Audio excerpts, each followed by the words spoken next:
Hello everyone, आप सभी का स्वागत है हमारे YouTube channel online study class में। आज के इस वीडियो में हम डिस्कस करेंगे प्रयोगशाला परिचारक परीक्षा 2025 का मॉडल पेपर।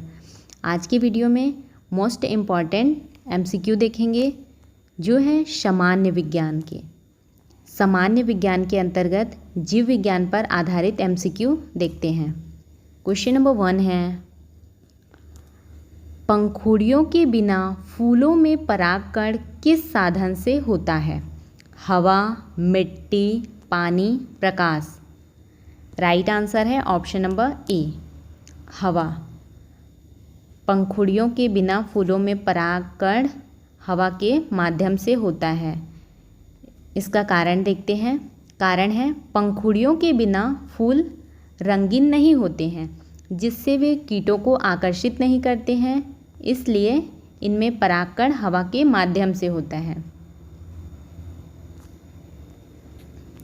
क्वेश्चन नंबर 2 है, ट्रैफिक पुलिस कहते हैं ग्लाजी काय को, राइबोसोम को, लाइसोसोम को, उपरोक्त सभी। राइट आंसर है ऑप्शन नंबर ए, ग्लाजी काय को क्या कहते हैं? Traffic police. क्यों कहते हैं, इसका कारण देखते हैं। ग्लाजिकाय सेल के अंदर प्रोटीन और वसा को संशोधित कर उनके वितरण का कार्य करता है, जैसे ट्रैफिक पुलिस ट्रैफिक को नियंत्रित करती है। ट्रैफिक पुलिस ट्रैफिक को जैसे नियंत्रित करती है, उसी प्रकार से ग्लाजिकाय सेल के अंदर प्रोटीन और वसा को संशोधित करके उनका वितरण करते हैं, इसलिए ग्लाजिकाय को ट्रैफिक पुलिस कहा जाता है। क्वेश्चन नंबर 3 है, प्रोकैरियोटिक कोषों में कौन सी संरचना नहीं पाई जाती है? केंद्रकला, केंद्रिका, रिक्तिका, उपरोक्त सभी। राइट आंसर है ऑप्शन नंबर डी, उपरोक्त सभी। प्रोकैरियोटिक कोषों में केंद्रकला, केंद्रिका, रिक्तियाँ नहीं पाई जाती हैं। क्यों नहीं पाई जाती हैं? क्योंकि प्रोकैरियोटिक कोशिकाओं में केवल केंद्रक झिल्ली, केंद्रिका और रिक्तियाँ नहीं पाई जाती हैं। इनमें डीएनए सीधे साइटोप्लाज्म में पाया जाता है।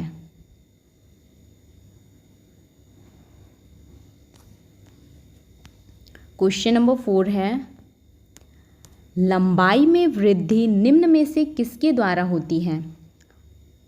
पार्श्व विभज्योतक, त्वचाजन, सिरस्थ विभज्योतक, इनमें से कोई नहीं। इसका राइट आंसर है ऑप्शन नंबर सी, सिरस्थ विभज्योतक। कारण देखते हैं। सिरस्थ विभज्योतक जड़ और तने के सिरों पर पाई जाती हैं, जो पौधों की लंबाई बढ़ाने का कार्य करती है। शीर्ष ज्योतक कहाँ पाई जाती है? जड़ और तने के सिरों पर, जो पौधों की लंबाई बढ़ाने का कार्य करती हैं। क्वेश्चन नंबर 5 है, किसी पौधे का खाद्य चालन ऊतक है? खाद्य चालन ऊतक है जाइलम, फ्लोएम, पेरेन्काइमा, कालेन्काइमा। इसका राइट आंसर है ऑप्शन नंबर बी, फ्लोएम। किसी पौधे का खाद्य चालन ऊतक क्या है? फ्लोएम है। कारण देखते हैं। फ्लोएम पौधों में पत्तियों में बने भोजन को अन्य भागों तक पहुंचाने का कार्य करता है। फ्लोएम क्या कार्य करता है? पौधों में पत्तियों में बने भोजन को पौधों के अन्य भागों तक पहुंचाता है। क्वेश्चन नंबर 6 है, कुनैन जो मलेरिया के लिए एक प्रमुख औषधि है, किससे प्राप्त होती है? आवृत्ति बीजी पादप से, बैक्टीरिया से, ईस्ट से या फिर शैवाल से? किससे प्राप्त होती हैं? आवृत्ति बीजी पादप से। कारण है, कुनैन सिनकोना वृक्ष की साल से प्राप्त होती है, जो कि एक आवृत्तीय बीजी पौधा है। क्वेश्चन नंबर 7 है, प्रथम प्रतिजैविक पृथक किया गया है पेनिसिलिन, टेरामाइसिन, स्ट्रेप्टोमाइसिन, उपरोक्त सभी। इसका राइट आंसर है option number A. Question number 7 है, प्रथम प्रतिजैविक पृथक किया गया है पेनिसिलिन, टेरामाइसिन, स्ट्रेप्टोमाइसिन, उपरोक्त सभी। राइट आंसर है ऑप्शन नंबर ए, पेनिसिलिन। कारण देखते हैं। कारण है 1928 में अलेक्जेंडर फ्लेमिंग द्वारा पेनिसिलिन की खोज की गई थी। यह पहला प्रतिजैविक था।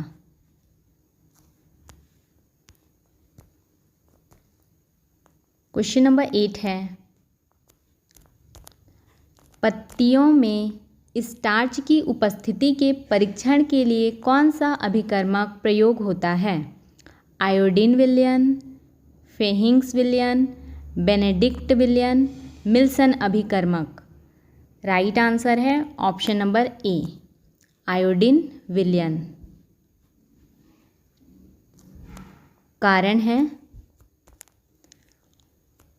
आयोडीन स्टार्च की उपस्थिति में नीले काले रंग का परिवर्तन करता है। आयोडीन क्या करता है? स्टार्च की उपस्थिति में नीले काले रंग का परिवर्तन करता है, जिससे परीक्षण किया जाता है।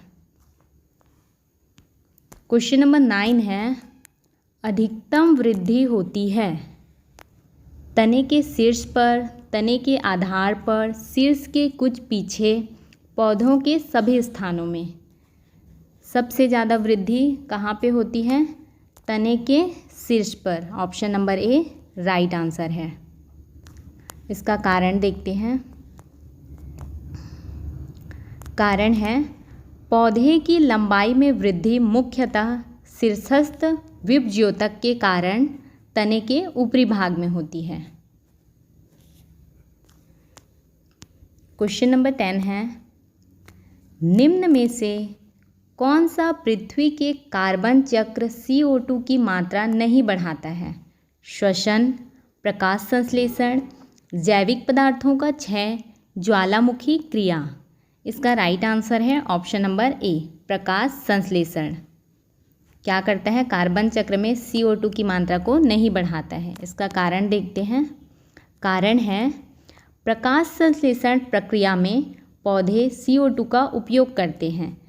प्रकाश संश्लेषण की प्रक्रिया में पौधे कार्बन डाइऑक्साइड का उपयोग करते हैं और उसे ऑक्सीजन में बदलते हैं, जिससे वायुमंडल में CO2 कम होती है। क्वेश्चन नंबर 11 है, कीट वर्ग के जंतुओं का विशिष्ट लक्षण है। कीट वर्ग के जंतुओं का विशिष्ट लक्षण क्या है? 3 जोड़ी पादप, 2 जोड़ी एंटीना, 3 जोड़ी एंटीना या फिर 4 जोड़ी पादप। इसका राइट आंसर है ऑप्शन नंबर ए, 3 जोड़ी पादप, मतलब 3 जोड़ी पैर। कीट वर्ग के जंतुओं का विशिष्ट लक्षण है उनके 3 जोड़ी पैर होते हैं। कारण देखते हैं। कारण है वर्ग, कीट वर्ग के प्राणियों में 3 जोड़ी मतलब कि 6 पैर, 6 पादप और 1 जोड़ी एंटीना होते हैं, जो इनकी पहचान का मुख्य लक्षण है। एंटीना क्या करता है? देखने और सूंघने में मदद करता है। क्वेश्चन नंबर 12 है, लिनियस द्वारा प्रस्तुत वर्गीकरण मुख्यतः आधारित था जीवों के संरचनात्मक लक्षणों पर, विकासीय प्रवृत्तियों पर, शारीरिक पर, उपरोक्त सभी। इसका राइट आंसर है ऑप्शन नंबर ए, संरचनात्मक लक्षणों पर। कारण देखते हैं। कारण है कार्ल लिनियस ने अपने वर्गीकरण में मुख्यतः जीवों की बाहरी और आंतरिक रचना के आधार पर उन्हें वर्गीकृत किया था। क्वेश्चन नंबर 13 है, गमन के लिए नालपाद किन में होता है? पोरीफेरा, नाइडेरिया, एकानाइडोडर्मेटा एनेलिडा किस में होता है? राइट आंसर है ऑप्शन नंबर सी, एकाइनोडर्मेटा। इसका कारण देखते हैं। कारण है एकाइनोडर्मेटा जैसे सी स्टार में गमन हेतु नलिका जैसे संरचनाएं होती हैं जिन्हें नालपात कहते हैं। क्वेश्चन नंबर 14 है, इनमें से कौन सा जंतु स्तनीय नहीं है? एकिडना, डॉल्फिन, कांटेदार कीटभक्षी, शुतुरमुर्ग। राइट आंसर है ऑप्शन नंबर डी, शुतुरमुर्ग। क्या है? स्तनीय जंतु नहीं है। कारण देखते हैं इसका। कारण है शुतुरमुर्ग पक्षी है जबकि अन्य सभी विकल्प स्तनधारी हैं। बाकी के 3 स्तनधारी हैं, शुतुरमुर्ग पक्षी है। क्वेश्चन नंबर 5 है, इनमें से कौन सा जंतु अंडयुजी होता है? व्हेल, चमगादड़, पेंगुइन, अमीबा। इसका राइट आंसर है option number C, penguin. Penguin क्या है? अंडयुजी। पेंगुइन पक्षी होते हैं और अंडे देते हैं। पेंगुइन क्या है? पक्षी है और अंडे देते हैं, इसलिए इन्हें अंडयुजी कहलाते हैं। क्वेश्चन नंबर 16 है, एमीफीबिया क्या बताता है? ऑप्शन नंबर ए है बहुत तेज़ी से चलने वाले नावों को। ऑप्शन नंबर बी है केवल जल में ही रह सकने वाले पशुओं को। ऑप्शन नंबर सी है केवल स्थल पर ही रह सकने वाले पशुओं को। ऑप्शन नंबर डी है जल एवं स्थल दोनों पर ही रह सकने वाले पशुओं को। इसका राइट आंसर है ऑप्शन नंबर डी, जल एवं स्थल दोनों पर रह सकने वाले पशुओं को एमीफीबिया बताता है। कारण देखते हैं। कारण है एमीफीबिया जैसे मेंढक जीवन चक्र के 2 भागों में जल और स्थल दोनों पर रहते हैं। मेंढक क्या है? जल और स्थल दोनों पर रहते हैं। क्वेश्चन नंबर 17 है, उड़ने वाले स्तनपायी हैं जगुआर, शुतुरमुर्ग, पेलिकन, चमगादड़। इसका राइट आंसर है ऑप्शन नंबर डी, चमगादड़। उड़ते भी हैं और स्तनपायी भी हैं। कारण है इसका चमगादड़ एकमात्र ऐसा स्तनपायी है जो उड़ सकता है। अन्य विकल्प या तो पक्षी हैं या फिर उड़ नहीं सकते, और चमगादड़ क्या है? उड़ भी सकता है और स्तनपायी भी है। क्वेश्चन नंबर 18 है, हमारे घरों के निम्नलिखित जीवों में से किन्हें हम परजीवी कह सकते हैं? मक्खियाँ, फ्लीज, मुर्गियाँ, छिपकलियाँ। किसे हम परजीवी कह सकते हैं इसमें से? फ्लीज को। ऑप्शन नंबर बी इसका राइट आंसर है। फ्लीज को और क्या कहते हैं? पिस्सू।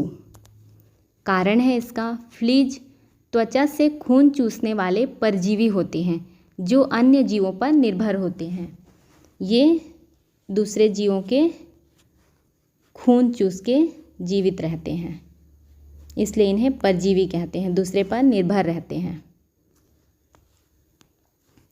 क्वेश्चन नंबर 19 है, मेसोथेलियम नामक एपिथेलियम स्तर किसके चारों ओर होता है? किसके चारों ओर होता है? देह गुहा के, गर्भाशयी गुहा के, आहार नली के गुहा के, रुधिर वाहिनियों की गुहा के। इसका राइट आंसर है ऑप्शन नंबर ए, देह गुहा के। कारण देखते हैं। मेसोथेलियम एक प्रकार की झिल्ली है। मेसोथेलियम क्या है? एक प्रकार की झिल्ली है जो देह गुहा को आच्छादित करती है। क्वेश्चन नंबर 20 है, हिस्टैमिन का स्राव करने वाली कोशिकाएं होती हैं यकृत में, संयोजी ऊतकों में, वृक्कों में, फेफड़ों में। क्या है इसका right answer? Option number B है राइट आंसर, संयोजी ऊतकों में। कारण देखते हैं इसका। कारण है मास्ट कोशिकाएं जो संयोजी ऊतक में पाई जाती हैं। मास्ट कोशिकाएं कहाँ पाई जाती हैं? संयोजी ऊतक में। हिस्टमिन और हिपरिन का स्राव करती हैं। यदि आपको हमारी यह वीडियो हेल्पफुल लगी हो तो वीडियो को लाइक करें, चैनल को सब्सक्राइब करें एंड अपने दोस्तों के साथ शेयर करें। इसके PDF के लिए आप हमारे टेलीग्राम चैनल में जुड़ सकते हैं।